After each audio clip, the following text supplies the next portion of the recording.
বিশ্ব মাদার্স দিবস সেজন্য হচ্ছে আমি জানাই সকল মাদের শুভেচ্ছা। আর প্রত্যেকটা মাই হচ্ছে মানে বাচ্চাদের জন্য যেভাবে স্যাক্রিফাইস করে আসলে পৃথিবীর সেটা কেউই করবে না, আসলে সেটা বুঝতেও পারবে না।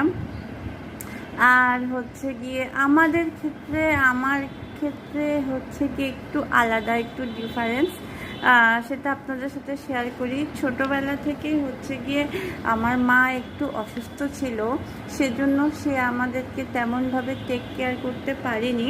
তো সে মানে আমাদেরকে সেভাবে দেখতে পারিনি। মা জন্ম দিয়েছে, এই জন্য তো মায়। বাট আমাদের দ্বিতীয় মা, আমার যে ক্ষেত্রে যেটা আমরা 3 ভাই বোন, এই 3 ভাই বোনের ক্ষেত্রে আমার দ্বিতীয় মা হচ্ছে 2টা ফুপু। সে যেভাবে আমাদেরকে টেক কেয়ার করেছে